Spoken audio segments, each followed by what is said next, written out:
Hello learners, मैं Naresh Kumar Kumar classes में आप लोगों का स्वागत करता हूं। लर्नर्स, आज हम लोग पढ़ रहे हैं क्लास 10th ज्योग्राफी से chapter number 5 minerals and energy resources. ये चैप्टर में हम जो हैं मिनरल्स और एनर्जी के बारे में पढ़ने वाले हैं कि मिनरल्स क्या होते हैं और एनर्जी रिसोर्सेज क्या हैं, मिनरल्स के डिफरेंट टाइप्स क्या हैं और जो एनर्जी रिसोर्सेज हैं वो कौन कौन से हैं। इन मिनरल्स और रिसोर्सेज जो एनर्जी रिसोर्सेज हैं इनका हमने कैसे यूटिलाइजेशन करना है और कैसे हम इनका कंजर्वेशन करें और इसके क्या इम्पैक्ट पड़ते हैं, ये सब कुछ हम जो है इस चैप्टर में पढ़ने वाले हैं अलग अलग वीडियोस के माध्यम से। और आज हम जो है इसका फर्स्ट पार्ट पढ़ेंगे जो कि है इंट्रोडक्शन ऑफ मिनरल, और इसमें हम मिनरल्स के इंट्रोडक्शन की ही बात करने वाले हैं। और नेक्स्ट क्लास में हम जो है डिफरेंट टाइप्स ऑफ मिनरल्स के बारे में पढ़ेंगे, उसके बाद हम एनर्जी रिसोर्स के बारे में पढ़ेंगे। वीडियो शुरू करने से पहले उन सभी लोगों से रिक्वेस्ट है जो कि चैनल पर नए हैं वो चैनल को सब्सक्राइब कर लें, वीडियो को लाइक कमेंट और शेयर ज़रूर करें। चलिए शुरू करते हैं। We use different things in our daily life made from metal. Can you list a number of items used in your house made of metals? Where do these metals came from? ये मैं बता रहे हैं कि हम जो है अपनी डेली लाइफ में मेटल्स से बनी बहुत सारी चीज़ें, मेटल्स यानी कि धातु से बनी हम बहुत सारी चीज़ें यूज़ करते हैं। क्या आप बता सकते हैं कि आपके घरों में मेटल से बनी हुई चीज़ें कौन कौन सी इस्तेमाल होती हैं और ये मेटल्स जो हैं कहाँ से आए हैं? You have studied that the earth crust is made up of different minerals embedded in the rocks. आपने अब तक पढ़ा है कि जो हमारी अर्थ क्रस्ट है, जो धरती की ऊपरी सतह है, उसे अर्थ क्रस्ट बोलते हैं। तो ये जो अर्थ क्रस्ट है ये डिफरेंट टाइप के मिनरल्स से बनी हुई है जो कि रॉक्स के अंदर पाए जाते हैं। Various metals are extracted from these minerals after proper refinement. और ये जो मेटल्स हैं इन मेटल्स को इन्हीं मिनरल्स से निकाला जाता है प्रॉपर रिफाइनमेंट कर कर। Minerals are an indispensable part of our life. ये जो मिनरल्स हैं ये हमारी लाइफ के इंडिस्पेंसिबल पार्ट हैं। Almost everything we use, from a tiny pin to a towering building or a big ship, all are made from minerals. कह रहे हैं हम कुछ भी यूज़ करते हैं, ठीक है, भले ही वो छोटी सी पिन से लेकर बात हो और एक बहुत बड़ी बिल्डिंग या एक बहुत बड़े शिप तक की बात हो, ये सब के सब मिनरल्स से ही बने हैं। The railway lines and the tarmac paving of the roads, our implements and machinery too are made from minerals. कह रहे हैं ये जो रेलवे लाइन है या जो हम जो रोड्स जो बनाते हैं उसमें जो टर्मिक पेविंग यूज़ होती है, ठीक है, वो भी, इसके साथ साथ हम जो इम्प्लीमेंट्स यूज़ करते हैं और जो मशीनरी हम यूज़ करते हैं ये सब मिनरल्स से ही बने हुए हैं। Cars, buses, trains, aeroplanes are manufactured from minerals and run on power resources derived from the earth. कह रहे हैं कार, बसें, ट्रेन्स, एरोप्लेन्स ये सब मिनरल्स से ही मैन्युफैक्चर्ड होते हैं और इनको पावर रिसोर्सेज जिनको हमने अर्थ से निकाला है उनका यूज़ करते हुए हम इनको चलाते हैं। Even the food that we eat contains minerals. जो खाना हम खाते हैं उसके अंदर भी मिनरल्स पाए जाते हैं। In all stage of development human beings have used minerals for their livelihood, decoration, festivities, religious और सेरेमनियल राइट्स। कह रहे हैं कि हम जो है डेवलपमेंट की हर एक स्टेज में जो ह्यूमन बीइंग है या जो हम हैं हम मिनरल्स को यूज़ करते हैं अपने लिवलीहुड के लिए, डेकोरेशंस के लिए, फेस्टिवल्स को सेलिब्रेट करने के लिए, रिलीजियस जो सेरेमनीज़ होती हैं उनको सेलिब्रेट करने के लिए, उन सबको परफॉर्म करने के लिए हम जो हैं मिनरल्स का ही यूज़ करते हैं। अब हम आगे देखें कि ये मिनरल्स होते क्या हैं। हमने बार बार मिनरल्स मिनरल्स मिनरल्स कर रहे हैं, ये है क्या? तो इसको आप ये डिफाइन कर रहे हैं व्हाट इज अ मिनरल्स के साथ। Geologist define minerals as a homogeneous naturally occurring substance with a definable internal structure. कह रहे हैं जो जियोलॉजिस्ट हैं उन्होंने डिफाइन किया है मिनरल्स को as a homogeneous naturally occurring substance के रूप में, जिसका इंटरनल स्ट्रक्चर जो होता है डिफाइनेबल होता है। Homogeneous naturally occurring substance, homogeneous यानी कि एक समान, नेचुरली यानी कि प्राकृतिक तौर से, अकरिंग जो हमें मिलता है, सब्सटेंस यानी कि पदार्थ, यानी कि हम कह सकते हैं कि जो मिनरल्स होते हैं ये समान रूप से नेचुरली अकरिंग सब्सटेंसेस हैं और इनका जो इंटरनल स्ट्रक्चर होता है वो डिफाइनेबल होता है। Minerals are found in varied forms in nature ranging from the hardest diamond to the softest top. Why are they so very? पहले तो हमें क्लियर होना चाहिए कि मिनरल क्या है। मिनरल्स जो होते हैं वो होमोजीनियस नेचुरली अकरिंग सब्सटेंस होते हैं जिनका एक डिफाइनेबल इंटरनल स्ट्रक्चर होता है। मिनरल्स आर, जो मिनरल्स होते हैं ये अपने नेचर में जो है ये बहुत सारे फॉर्म्स में देखने को मिलता है और ये हार्डेस्ट डायमंड से लेकर सॉफ्टेस्ट टॉप के में तक होते हैं। अब ये डिफरेंट क्यों हैं, इनमें वेरिएशन क्यों पाए जाते हैं, उसको हम आगे देखते हैं। You have already learned about rocks. Rocks are combinations of homogeneous substances called minerals. आपने जो है रॉक्स के बारे में पहले ही पढ़ा है। रॉक्स जो होते हैं ये कॉम्बिनेशंस होते हैं होमोजेनियस सब्सटेंसेस के। Rocks are the combinations of homogeneous substances जिनको मिनरल्स कहा जाता है। Some rocks, for instance limestone, consist of a single mineral only. कह रहे हैं जो कुछ रॉक्स होती हैं जैसे कि लाइमस्टोन है, इसमें सिंगल मिनरल ही देखने को मिलता है। But majority of the rock consist of several minerals in varying proportion. कह रहे हैं कुछ एक रॉक्स को छोड़ दें जो कि सिंगल मिनरल से बनी होती हैं, उनके अलावा मैक्सिमम जो रॉक्स हैं वो बहुत सारे मिनरल्स के कॉम्बिनेशन से मिलकर बनी होती हैं डिफरेंट प्रपोर्शंस में। Although over 2000 minerals have been identified, only a few are abundantly found in most of the rocks. ये कह रहे हैं लगभग 2000 जो मिनरल्स हैं उनको आइडेंटिफाइड कर लिया गया है और इनमें से कुछ ही हमें पर्याप्त मात्रा में अधिकतर रॉक्स में देखने को मिल जाती हैं। A particular mineral that will be formed from a certain combination of elements depend upon the physical and chemical conditions under which the material forms.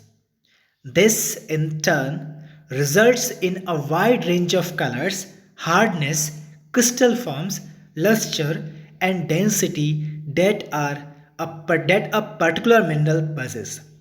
कहें जो कोई पर्टिकुलर मिनरल जो है, ठीक है, वो जिस तरह से फॉर्म हो रहा है वो सर्टेन कॉम्बिनेशन ऑफ एलिमेंट्स से फॉर्म होता है जो कि डिपेंड करता है फिजिकल और केमिकल कंडीशंस के ऊपर अंडर विच जो मटेरियल फॉर्म होता है।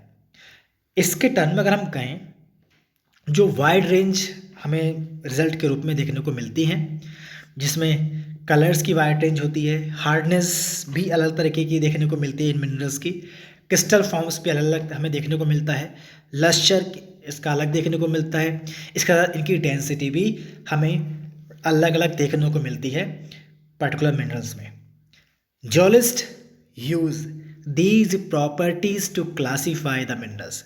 जो जियोलॉजिस्ट हैं वो इन प्रॉपर्टीज, इन फीचर्स को यूज करते हैं इन मिनरल्स का क्लासिफिकेशन करने के लिए।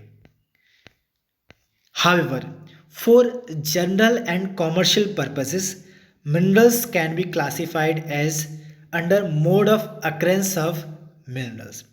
कह रहे हैं कि कॉमर्शियल या जनरल पर्पस को ध्यान रखते हुए मिनरल्स का जो क्लासिफिकेशन होता है वो basically mode of occurrence of minerals के आधार पर किया जाता है। Where are these minerals found?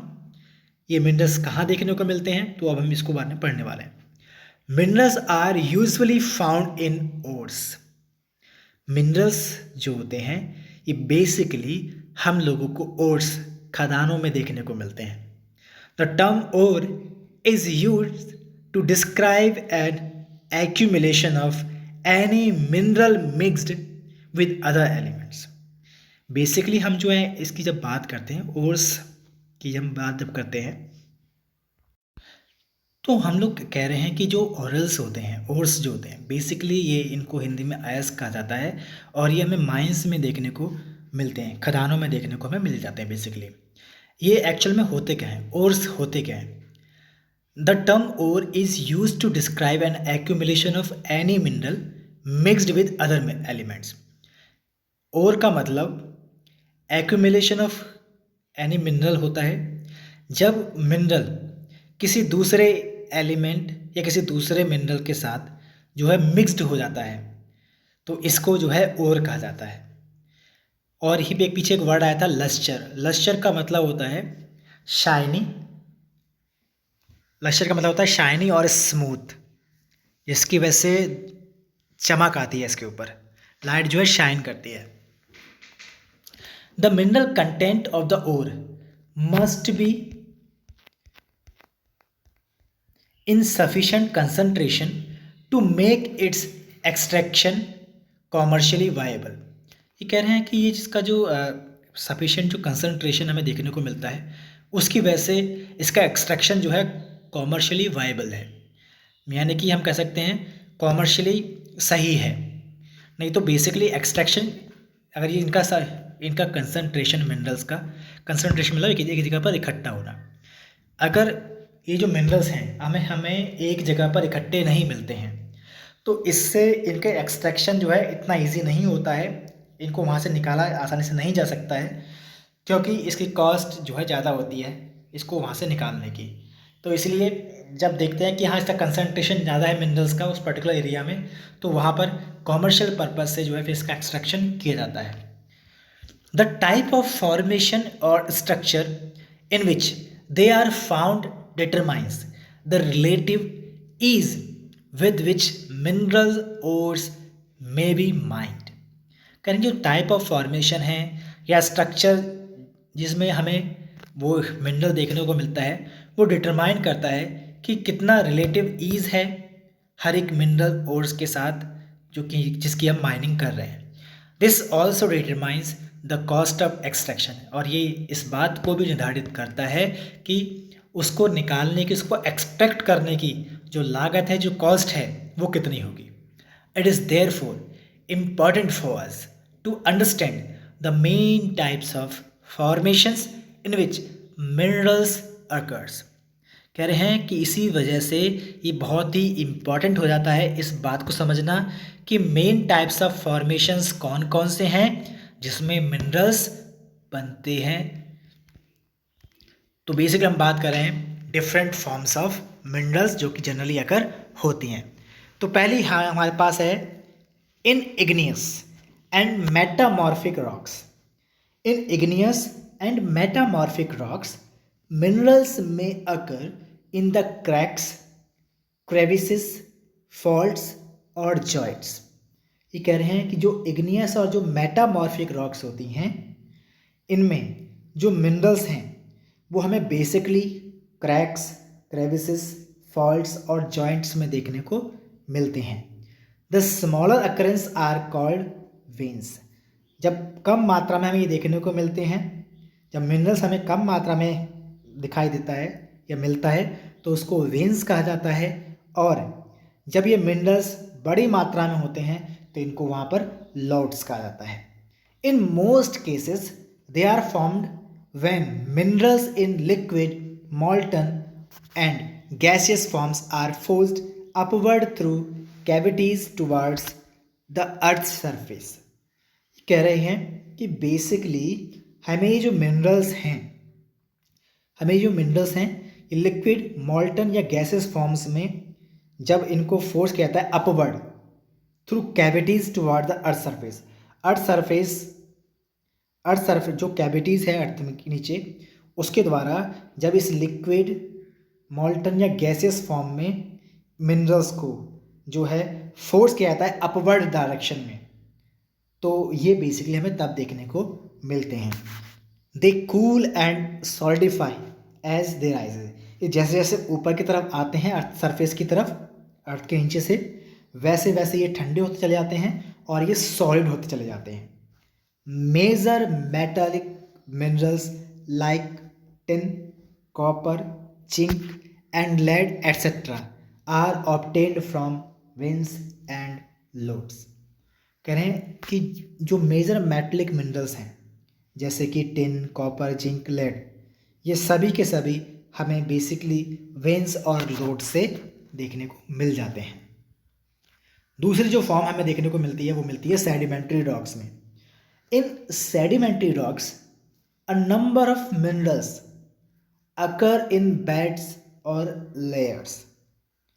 They have been formed as a result of deposition, accumulation and concentration in horizontal strata। कह रहे हैं कि ये सेडिमेंट्री रॉक्स में हमें जो नंबर ऑफ मिनरल्स देखने को मिलते हैं ये बेसिकली बेड्स और लेयर्स में देखने को मिलते हैं, परत के रूप में देखने को मिलते हैं। They have been formed as a result of deposition. ये बेसिकली फॉर्म हुए होते हैं रिजल्ट ऑफ डिपोजिशन, इकट्ठा होने की वजह से, जमा होने की वजह से एक्चुअल में ये में मिलते हैं। इकट्ठा नहीं बोलेंगे, जमा होने की वजह से मिलते हैं, एक जगह पर जमा होने की वजह से मिलते हैं। Accumulation and concentration in horizontal strata. कह रहे हैं जो हॉरिजॉन्टल स्ट्राटा है उसके डिपोजिशन, उसके एक्यूमुलेशन, उसके कंसंट्रेशन की वजह से हमें ये बेड्स और लेयर्स के रूप में देखने को मिलते हैं। Coal and some forms of iron ore, coal and some forms of iron ore have been concentrated as a result of long periods under great heat and pressure. कह रहे हैं जो कॉल है या जो सम कुछ फॉर्म्स होती हैं आयरन ओर की, ये हमें एक जगह पर कंसंट्रेट फॉर्म में मिलती हैं और इसका जो ये बेसिकली जो होता है वो long period under great heat और प्रेशर की वजह से देखने को ऐसा मिलता है। Another group of sedimentary minerals include, कह रहे हैं जो दूसरा ग्रुप है सेडिमेंट्री मिनरल्स का, उसमें हमें gypsum, potash salt and sodium salt भी देखने को मिलते हैं। These are formed as a result of evaporation. ये सभी जो हैं हमें एवोपरेशन के रिजल्ट के रूप में स्पेशली इन एरिड रीजन्स देखने को मिल जाते हैं, जो सूखे थोड़े इलाके होते हैं, ठीक है, उन इलाके में हमें जो है जिप्सम, पोटाश सॉल्ट और सोडियम सॉल्ट मिलते हैं। जैसे कि हमारे यहाँ पर राजस्थान में वो काफ़ी जो ड्राई एरिया है, एरिड रीजन है, वहाँ पर यह काफ़ी देखने को एवोपरेशन के रूप में देखने को मिल जाता है। These are formed as a result of evaporation. Evaporation की वजह से हमें देखने को मिलते हैं। थर्ड जो फॉर्म है हमारे पास, another mode of formation involves the decomposition of surface rocks.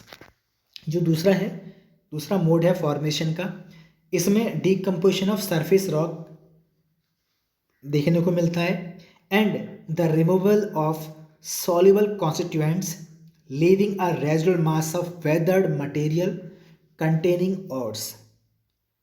कह रहे हैं जो अनदर मोड ऑफ जो फॉर्मेशन का है उसके अंदर decomposition of surface rock, earth crust के सरफेस पर जो रॉक्स हैं उनके डीकम्पोजिशन की वजह से, इसके साथ साथ रिमूवल ऑफ सॉल्युबल कॉन्स्टिट्यूएंट्स, ऐसे तत्व जो सॉल्युबल होते हैं, जो घुल मिल सकते हैं पानी के अंदर, उनका रिमूवल हो जाना, leaving a residual mass of weathered material, और कोई जो रेजिडुअल मास हमें कोई बचा कुचा तत्व हमें जब मिल जाता है वेदर्ड मटेरियल का, जिसमें ओर्स कंटेन करते हैं, वो सब जब हमें मिलते हैं, उनका जब डिकम्पोजिशन होता है तो ये हमें एक्चुअल में इस फॉर्म में देखने को मिल जाते हैं मोड ऑफ फॉर्मेशन के रूप में।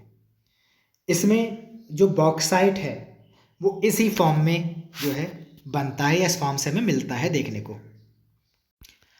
फोर्थ जो इसमें जो बता रखा है फॉर्मेशन के वे पर इसका मिनरल्स का, सर्टेन मिनरल्स में अकर एज एलुवियल डिपॉजिट्स।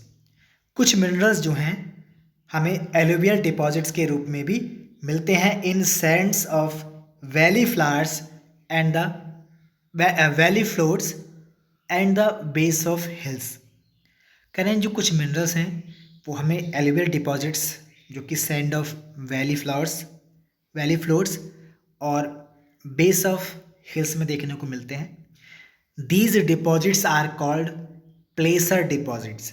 इन डिपॉजिट्स को प्लेसर डिपॉजिट के नाम से जानते हैं, and generally contain minerals which are not corroded by water. और इन प्लेसर डिपॉजिट्स में जो मिनरल्स हमें देखने को मिलते हैं उन मिनरल्स पर कभी जंग नहीं लगती है वाटर की वजह से, पानी की वजह से, जैसे कि gold, silver, tin and platinum. ये मोस्ट इम्पॉर्टेंट मिनरल्स हैं जो कि प्लेसर डिपॉजिट्स के रूप में हमें देखने को मिलते हैं।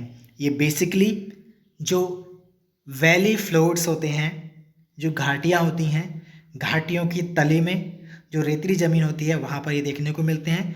इसके साथ साथ जो हिल्स होती हैं उनके बेस में भी हमें ये देखने को मिलते हैं।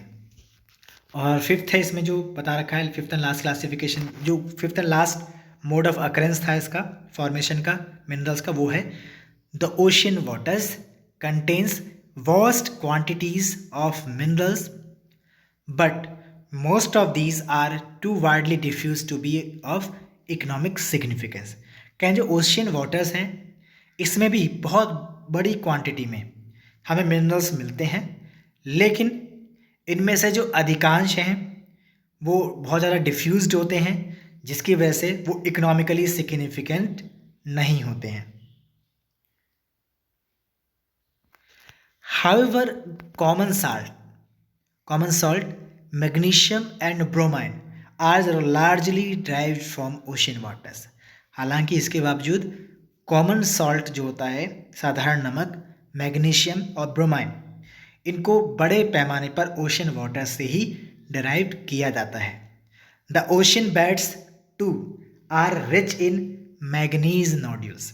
कह रहे हैं ये जो ओशन बेड्स होते हैं ये मैग्नीज नोड्यूल्स की मात्रा में बहुत ज़्यादा रिच होते हैं, बहुत ज़्यादा धनी होते हैं। अब हम आगे देखेंगे इसको, तो इसमें हम देख सकते हैं India is fortunate to have fairly rich and varied mineral resources. India जो है बहुत ज़्यादा फॉर्चुनेट है और इसका फेयरली रिच है और वेरिड मिनरल रिसोर्सेज के मामले क्या, यानी कह सकते हैं कि इंडिया के पास बड़ी अच्छी मात्रा में ये मिनरल रिसोर्सेज डिफरेंट क्वालिटी के देखने को मिल जाते हैं। However these are unevenly distributed. हालांकि इनका जो डिस्ट्रीब्यूशन है इंडिया के अंदर वो इवन नहीं है, इसमें असमानता देखने को मिलती है। ब्रॉडली स्पीकिंग, अगर हम बड़े साफ शब्दों में कहें, peninsular rocks contain most of the reserves of coal, metallic minerals, mica and many other non metallic minerals. जो पेनिनसुलर रॉक्स हैं, जो पेनिनसुलर एरिया है डेक्कन रीजन का, उस एरिया में अधिकतर जो रॉक्स हैं उनमें कॉल के रिजर्व्स, मेटलिक मिनरल्स के रिजर्व्स, मिका और जो अदर नॉन मेटलिक मिनरल्स हैं इनके रिजर्व्स वहाँ पर देखने को मिल जाते हैं बड़े पैमाने पर। Sedimentary rocks on the western and eastern flanks of the peninsula. और जो सेडिमेंट्री रॉक्स हैं वो वेस्टर्न और ईस्टर्न जो फ्लैंक्स हैं पेनिनसुलर रीजन के, गुजरात में और इसके साथ साथ असम में जो पेट्रोलियम डिपॉजिट हमें वहाँ देखने को मिल जाते हैं। असम में और गुजरात में पेट्रोलियम डिपॉजिट हमें ज़्यादा मिलते हैं। राजस्थान यहाँ पर with the rock system of the peninsula, Rajasthan में भी रॉक सिस्टम मिलता है पेनिनसुला का देखने को। इस वजह से यहाँ पर भी बहुत सारे रिजर्व्स हमें मिलते हैं नॉन फेरस मिनरल्स के। The vast alluvial plains of north India और almost devoid of economic minerals. कहना जो इंडिया का जो बड़ा एलुवियल प्लेन है, नॉर्थ का जो मैदान है, यानी कि इंडिया का जो ग्रेट प्लेन है, उसमें अधिकतर आपको जो है एलुवियल प्लेस वाला जो इलाका है, यहाँ पर इकोनॉमिक मिनरल्स की बहुत बड़े पैमाने पर डिवॉइड देखने को मिलती है। These variation exist largely because of the differences in the geological structure, process and time involved in the formation of minerals। यानी जो वेरिएशंस हमें बड़े पैमाने पर देखने को मिलते हैं मिनरल्स में, वो बेसिकली हमें देखने को मिलता है डिफरेंसेस होने की वजह से जियोलॉजिकल स्ट्रक्चर में, प्रोसेसेस में, और जो टाइम इन्वॉल्व होता है इनके फॉर्मेशन में, उसकी वजह से। तो आज के लिए हम इतना ही पढ़ रहे हैं, बाकी हम नेक्स्ट वीडियो में पढ़ेंगे जिसमें हम पढ़ेंगे डिफरेंट टाइप्स ऑफ मिनरल्स, जिसको हम क्लासिफिकेशन ऑफ मिनरल्स के नाम से जानेंगे, और इसमें कुछ हम मेजर मिनरल्स के बारे में भी डिस्कस करेंगे। आई होप आप लोगों को काफ़ी कुछ इसमें नया सीखने को मिला होगा और आपको ये वीडियो काफ़ी पसंद भी आई होगी। तो प्लीज़ वीडियो को लाइक, कमेंट और शेयर ज़रूर कर दें। जो लोग चैनल पर नए हैं वो चैनल को सब्सक्राइब ज़रूर करें। Thank you.